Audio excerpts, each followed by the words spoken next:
Kicking off the list at number 10, laughing. Some of these lists are pretty messed up. We got chemicals that can melt your skin off, demon photos, haunted islands, you name it. I try and use humor whenever I can. Making people laugh is my favorite thing. Laughing's great and all, but do we even know why we do it? We pay to go watch movies or stand-up comedy or improv to laugh. Most people will ask for their money back because they didn't laugh. It's the weirdest thing. Laughter isn't uniquely human. Rats also laugh when they're tickled, which is a fact I didn't want to know, but now since I do, you have to as well, courtesy of clicking my face. So far, we believe that laughing is done to promote pro-social behavior. Like when you're play fighting your siblings, you keep it light, you laugh, you don't just stare at them and aggressively, you know. It's also thought that humans evolved differently and they use laughter in different ways after our evolutionary split with other species. So next time you laugh at a joke, just wait a beat and then ask the group why they thought that was funny and start taking some notes, you know, really mix it up. Number 9. Itching. Okay, let's see if you can go this entire video without scratching yourself. Being itchy is the worst. My skin gets so dry in the winter, I look like a madman most of the time. Sometimes you feel an itch and it's a tiny bug and your arm hairs pick it up and your brain tells you something's afoot. But sometimes it's literally nothing. Nothing is on your skin, you're scratching, you're like, why? There's nothing here. You ever get somebody to scratch a specific part on your back? There is no better feeling on the planet. Itches and pain also go hand to hand. Scratching offers relief to an itch because scratching causes pain. Pain blocks out the itch, but some painkillers also cause you to be itchy. So our brains are like, I don't really know what I want.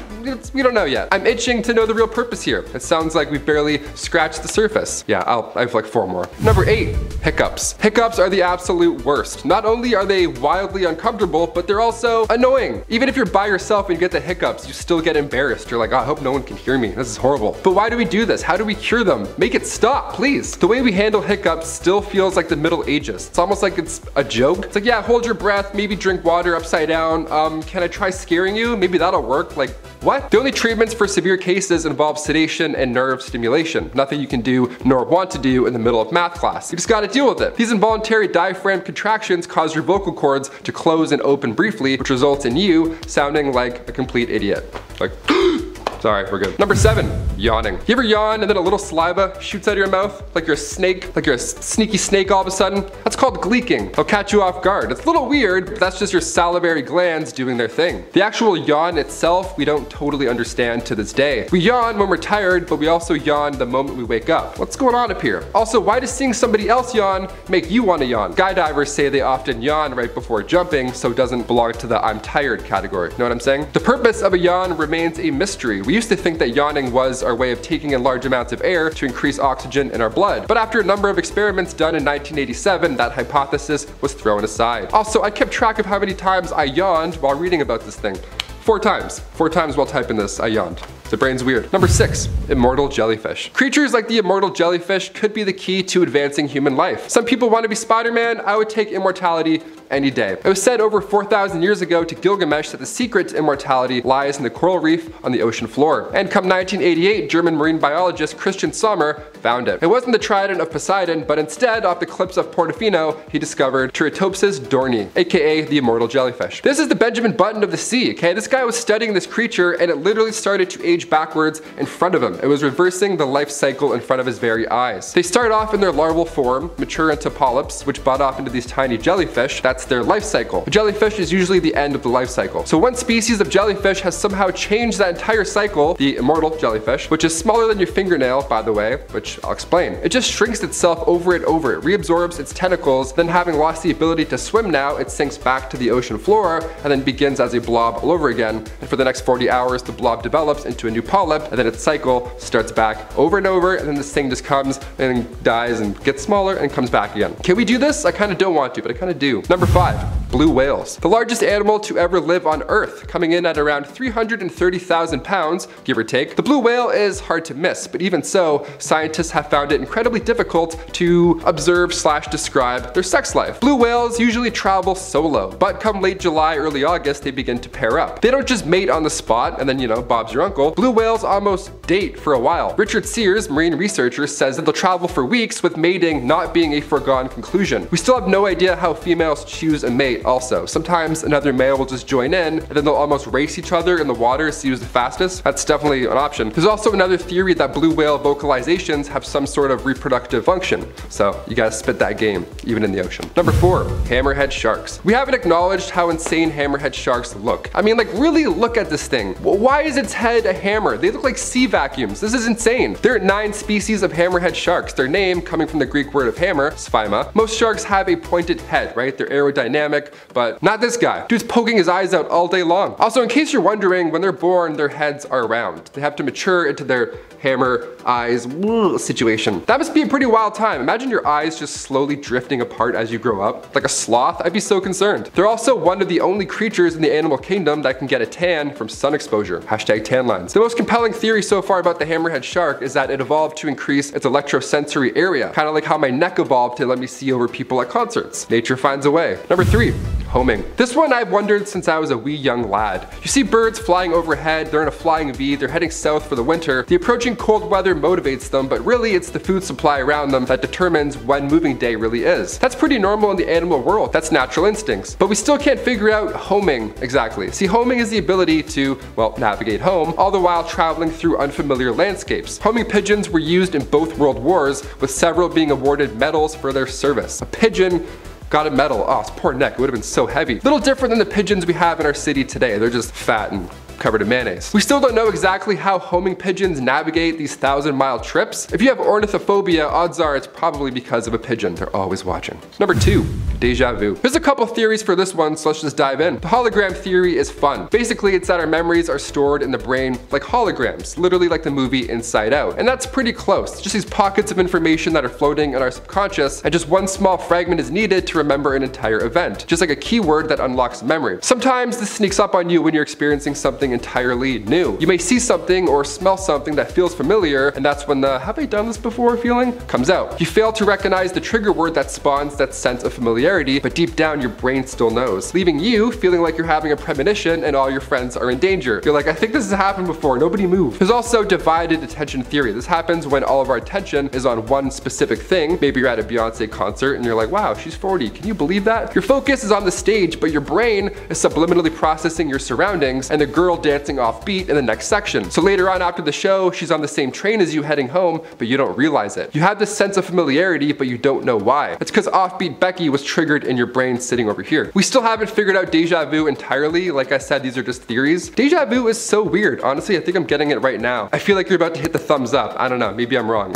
Yeah. And number 1, crying. Okay, we'll save the tearjerker for last. A good amount of scientists believe that crying, like emotional crying, like sadness, was a way for our ancestors to communicate sadness at a close distance without being vocal, right? You know how some people say they can cry on demand? Well, that's the exact idea. To signal, right? Many believe this was the start of humans developing emotions. Now in the Middle Ages, crying was quite risky. You let a few teardrops and they fell from your left eye, well, the whole town would think that you were a witch, because witches can only shed 3 tears from their left eye. It's also been proven that crying expels toxins, but the exact reason why we feel like crying during a sad movie, well, that still remains a mystery. Kicking off the list at number 10, Alzheimer's. Roughly 500,000 new cases of Alzheimer's are diagnosed each year. Whenever we hear about somebody developing it, more often than not, they're older, right? We often make jokes if someone forgets something like, oh, you're getting older, Alzheimer's are kicking in. It's, it's common at this point, but we still don't know why or where it comes from. Alzheimer's is an irreversible degeneration of the brain that causes disruptions in memory, personality, cognition. Every 3 seconds in the world, somebody develops dementia. Annual healthcare spending adds thousands if you're suffering from Alzheimer's,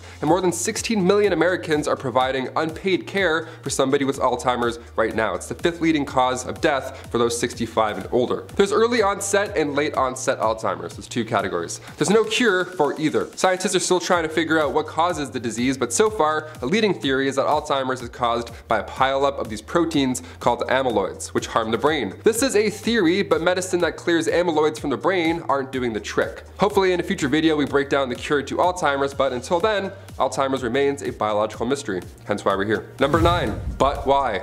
Then I talk about holes right after. We'll try and lighten up the mood here just a little bit. Here's a fun fact. Scientists aren't sure why we have an anus, a butt, the whole we're so obsessed with them in pop culture and we don't even know why we have them. Yeah, next time Sir Mix-a-Lot sings about liking big butts, somebody pull him aside and just ask him why, Be like, Mr. Mix, why do you like big butts? Why can't you lie about them? Catherine Wu, science writer from The Atlantic, explains more of this biological mystery in their study titled "The Body's Most Embarrassing Organ is an Evolutionary Marvel." Great title, couldn't have nailed it more. Before the anus came around town, animals would eat and excrete through the same way. They would just and then spit it out. Then all of a sudden butts come into the mix. This mix a lot, and now animals can become bigger, stronger, and stinkier. We still have no idea which creature had the first anus. That's a sick title, I want that, I really want that. The first guy with an asshole. It's like, look at this dude, look at this little caterpillar, little an ass dude. Catherine Wu explains in that report, which I highly recommend that you read for yourself. Of course I did after reading that title. She said it's hard to study something that must be millions of years old and also doesn't fossilize. Yeah, there's no bones in your butt. That'd be weird. It's a big old hard butt. I've talked about butts too much. Let's just put this behind us, you know? Leave it in the rear. Put it up our, I'm out of puns. Let's move on. Number 8, Ebola's origins. I know we're all a little preoccupied with some other stuff right now, but here's another fun mystery to add to that list. Ebola. We're at the point now with Ebola that we're treating monkeys. We're out of the woods for the most part, panic-wise, but scientists are still trying to figure out where this thing even came from in the first place. The first known case of Ebola occurred in 1976 in Sudan in the Democratic Republic of Congo. Over 600 people got sick, and now come 2005, we're trying to find its origins. More than 1,000 animals in Central Africa were tested. We tested 679 bats, 222 birds, 129 small vertebrates, and the only animal found with Ebola was bats. Specifically, 3 types of fruit bat. It's still unclear whether bats are reservoirs for the virus or if this was a bat infection that also affected people. Hence the mystery. We're still trying to figure that out, believe me. Number 7, the appendix. It's been around for quite some time, that's for sure, but are we even sure why we have an appendix anymore? This organ causes a lot of discomfort. More often than not, you'll have it removed, and it's now a standard procedure. It's so common, but why is removing an organ from your body common? Why are we just like, oh, you're doing that thing? Great, I've heard about that. That's your time. No, this is weird. We're taking a thing out of our body, like, and then stitching it. Ugh. Well, what scientists do know about this whole process is that our plant-eating ancestors for sure needed it. They needed an appendix for digestion, but cut to us, we still have it because we're at that point in evolution in the middle where we don't need it anymore. That's the leading theory here. But another theory that's more recent is that we have 2 types of bacteria in our colon. A lot of ass talk in this one. The nasty type causes infections and harms tissues and all that bad stuff, but other types of bacteria are good, as odd as that sounds. It doesn't harm the colon, and when the subject takes antibiotics, they get rid of bacteria in the colon. The appendix job is to store good bacteria when the colon is being flushed out. That way, the good stuff can still stay in control. Still mysterious, but the brilliant scientists at the University of Arizona are getting to the bottom of it. I had one more pun. I waited for this one. There we go. Now I'm done, I swear. Number 6, blushing. Okay, picture this. You're standing near your locker, it's high school, Blake rolls up on some Heelys, does a cool hockey stop, everybody looks over, he puts his longboard to the side, pulls out flowers, and Roller Blake is now asking you to prom. You immediately start to blush, right? You're feeling all that hot, panicky, your face gets hot. This is a sign of embarrassment, or you're happy, or you're confused. What is blushing, and why is it so damn obvious all the time? Let's talk about it. The origins of blushing, and whether or not humans started doing it to maximize personal gain, is the true mystery here. Charles Darwin was scratching his head over this. Why do humans call their own bluff when they lie, but animals don't? One leading theory is that humans did it to submit authority, but over time, as our social interactions changed and became more complex, blushing was a behavioral trait that represented guilt or embarrassment. Scientists have noted that women blush more than men, and we think it's because women would usually show their honesty to men by blushing, right? We're looking at this in a reproductive, animalistic way. They would blush so that they can produce an offspring. That's like the OG origins, but the other stuff we still don't know about. Hence the mystery, hence this list. Number 5, lying. Okay, I think it's time to admit that we all lie. Just a little. It's Kanye West Lies in Jail Part 2. We all liars. So good. Robert Feldman, University of Massachusetts psychologist, he words it really well. He says when it comes to white lies, we're trying not so much to impress other people, but rather to maintain a view of ourselves that is consistent with the way that they would like us to be, which is a great way of saying, I just lied to you. I'm gonna start using that one. Next time I bail on my friends and they get mad, I'm just gonna be like, look guys, I wanted to come, but I needed to uphold the way that you view me as the guy who always bails last minute. Just gotta keep it going or else who am I, right? If I didn't bail, then I'm a liar. Like what's your true agenda? We don't know exactly why we lie, but it starts when we're young. Children start lying at the age of 4 to 6. Now this, weirdly, is a good thing. This means that they're learning. Humans lie to avoid hurting themselves or to avoid getting in trouble. But it's not always primal. Sometimes we lie to make others feel better. That's the mystery. Of course that turtleneck looks good on you. Number 4, dark thoughts. Okay, we'll get a little darker for this one. We've been a little silly, now we'll get back to the vibe. But humans, thinking about what happens to them after they die, despite how it feels, it's a normal thought. We read books about dreaming and we try and piece together every little thing that we remember, but like I talked about in part 1, dreaming is also still a mystery here as well. The brain is fascinating and we're at least a little curious what happens to it after we die. From time to time, humans think of their own death. You'd be lying there at night and you're like, oh, if I was in a hospital right now, who would come see me? It's like, is it weird? Is it bad? Is it a bad sign? No, it's pretty normal. Pelin Casimir, scientist and psychologist at the Center of Healthy Minds at the University of Wisconsin-Madison, believes that thinking about your own inevitable death causes anxiety for some, but others think about dying as immense clarity and wisdom. I've heard it's exactly like before you were born, and if that's the case, sign me up, because I don't remember paying for my phone before then, you know what I mean? No bills before that. Just darkness, a lot of sleep, no food, and no bills. Good time. The mystery here is why we so commonly daydream of our own death. That's what I'm really talking about here. Do you think animals had that same thought? Or are they too focused on eating and surviving to daydream who would show up at their funeral? Humans are strange. Number 3, hair. To be specific, we're talking about hair, you know, down in the southern regions. The southern south, hair down, pubic hair. We're talking about pubic hair. Pubic hair is a biological mystery, and yes, even after we hit puberty, we still can't figure it out. Of course, we have many theories, but no definitive answers. So far, we believe this is a part of our evolutionary history, and it comes from a time where humans needed fur all over their bodies. Robin Weiss at the University College London made a pretty remarkable observation. At some point, our pubic hair became thicker than the rest of our hair on our body. That's the mystery here. Our best guess is protection against cold, or to protect the genitals during intercourse, or to prevent chafing from running around and doing parkour and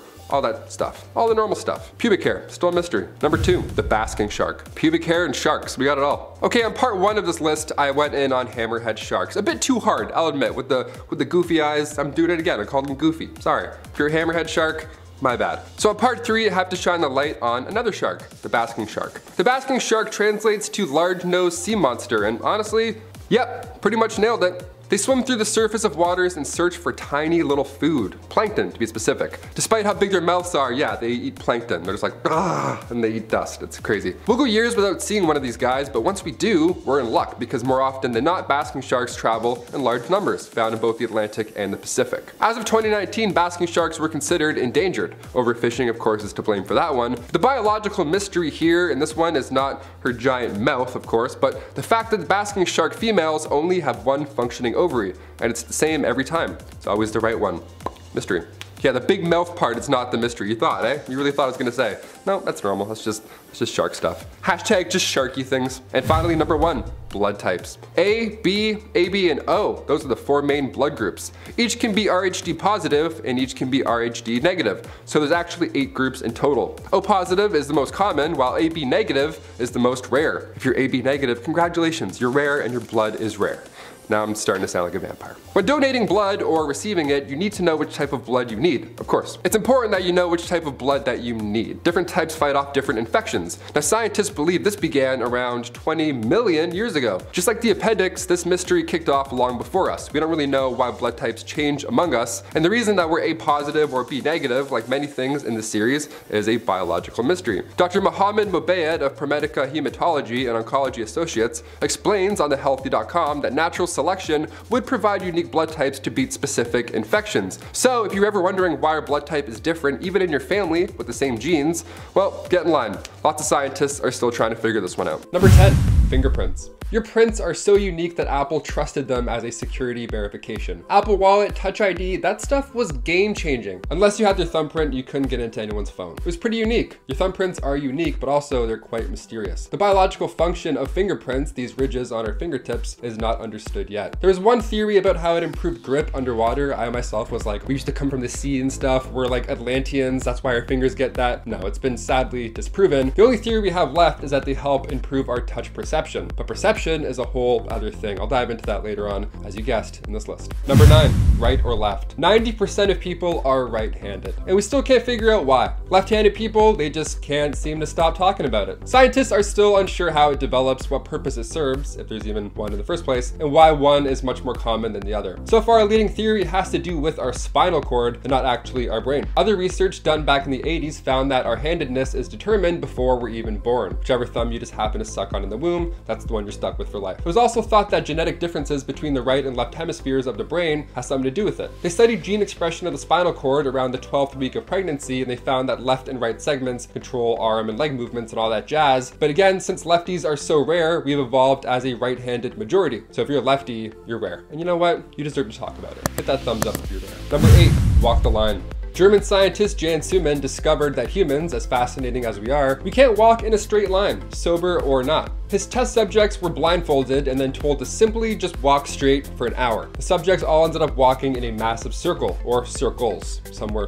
tall, like I'm 6'2", I could walk circles. I would do donuts there if I was there. This was done at the beach, the Sahara Desert, these massive open areas, of course, so you didn't bump your head or bump into anything, but still, circles over and over. So the next step was to remove those blindfolds and see what happens. But even so, the subjects still continued to walk in a circle. It was cloudy out, so although you could see where you were walking, you couldn't exactly keep track of which direction you were going. That's the mysterious part. Number 7, turn it up. Okay, you're sitting in a car full of friends, you're in the back seat, an absolute banger comes on, and at the same time, everybody yells just to turn it up. That's a good day, especially if you're riding shotgun and you're the guy with the aux. That's a good feeling. You want people to love your choice in music. But why? Same thing with DJs. You really need somebody who can read a room to have a memorable wedding, but still we can't figure out why humans enjoy music in the first place. The music industry makes billions of dollars a year. I mean, look at Kanye West, for example. People bought enough tickets to a stadium for a listening party. The guy made 12 million off those listening parties that you saw on Twitter. Like, what compels us to spend this much money on concerts even? Our right temporal lobe is activated when we listen to music, so that of course has something to do with it. But as a whole, music is addicting. A study done by McGill College in the early 2000s found that the part of our brain activated when using narcotics, eating junk food, having sex, it's the same as when we hear music that we like. What we get from music has nothing to do with survival mechanisms like eating or mating. We simply just enjoy jazz. Number 6, how old can we go? So far, the oldest human that has ever been was Gianna Kalman. She was born in 1875 and she passed away in 1997. They were 122 years old, for all those who can't do quick math. Can you believe that? I mean, there's since been a few articles that try and debunk her story, but after her, Jiraman Kimura lived until he was 116, so still, we're getting there. The human lifespan has risen over time, and we're at the point where scientists are unsure if there's even going to be a cap. Scientists believe we could live up to 150 pretty soon. 150! They think 120 to 150 will be the new average down the road. Humans are getting too advanced, so who knows? Back in the day, the average lifespan was 25 years in ancient Greece, so only time can tell. Technology is definitely helping. Even if you're in great shape that entire time, would you want to live to 150? Comment down below. Number 5. Slime mold. This is disgusting. It doesn't sound very smart, but slime mold is honestly pretty terrifying. This brainless mold that you see covering tree stumps, it's been around for a while now. It's bright yellow and it's a single-celled organism, and pretty much when it comes together, despite being brainless, they all seem to think and act as a unit. Rumor has it, this mold can smell and pulsate its way to find food. It's just this long network of veins, these veins of protein that push nuclei around. There's a time-lapse video of slime mold finding the shortest path between food sources in a maze, and it's haunting. Number 4, dreams. Have you ever had a dream that I will never get tired of that video, but I will get tired in general, right? And then hopefully tonight I'll have good dreams, right? That's the goal. That's what any of us want to do. We just want to avoid nightmares. Just pay your bills and don't have nightmares. That's really all you can ask for. After you watch a scary movie, you always have to watch something nice before bed because you're trying to not dream about being, attacked by snakes on a plane. It's a lot of fears in just that one dream. Snakes, planes, fire, the whole thing. Not for me. I'm tapped out. We still don't know for sure why we dream, and considering how much time we spend doing it, I feel like we should know more about that missing third of our lives. That's another thing too. Dreams only last 2 hours, but I feel like I am in a lifetime when I'm in there. I have like 6 dreams a night. When I wake up, I could remember all of them for about an hour. It's kind of disturbing. I have to Google a lot of them. Yeah, we have to Google dreams. That's how much this shit matters to us. And we still can't really explain most of it. Dreams consolidate memories and they process emotions, and they allow us to gain practice confronting potential dangers. Those are really the only things that we understand about them. But there's also scary things that are just, I don't want anything to do with that at night. Like the hypnic jerk, it's also not a TikTok dance. That's that feeling you get when you're falling asleep and then it feels like you're falling off a building all of a sudden. Call it the hypnic jerk. That's awful. I could really go without that. Dreams are weird. Let's move on. Number 3. placebo effect. One time I drank some Long Island iced tea mix, like just the mix, non-alcoholic, and then I thought that I was tipsy. This was like a high school party and I was drinking a bunch and I was like, oh man, this is some good stuff. And they're like, what are you talking about? It's juice. Why wouldn't that be good, Taylor? I fooled myself. I legit thought that I was getting loose at this party, but really it was just the placebo effect. The placebo effect is psychological and physical. It's a tricky one. Patients would think that they were feeling better, leading to this mysterious list that we're on, of course, now. When you take a placebo, a Tic Tac that somebody told you was a pill, your brain will believe it and then it will release endorphins, and naturally, you'll literally feel better. Yeah, humans are complex. We have an explanation for the placebo effect with us somewhat, but animals, turns out they can also experience a placebo effect as well. One study in particular was on a placebo effect for dogs and their epilepsy being treated. Some factors that stuck with me with the placebo effect is that you can get one even if you know that you're still getting a placebo. Know what I mean? Someone can say, hey, this isn't medicine, it won't make you feel better, it's just a Tic Tac. Boom. And then you can eat it, and then somehow through this process and all your brain stuff, you'll feel better. Isn't that the craziest you've ever heard? There's layers to this. The geniuses at Walden University are currently figuring it out, so stay tuned. Number 2,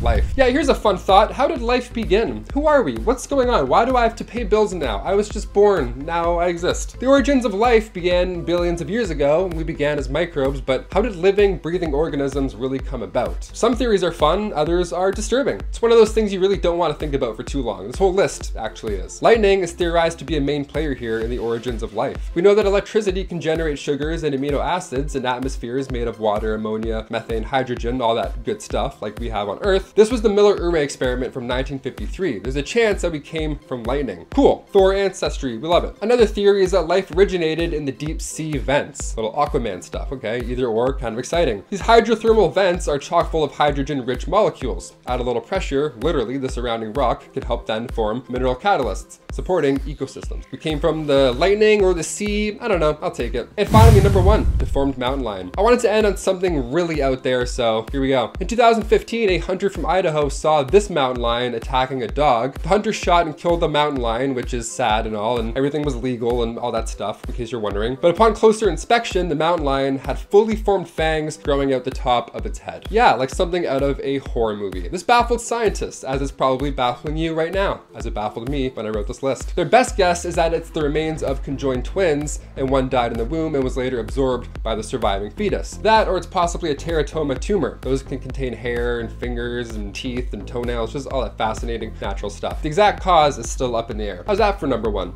Gross.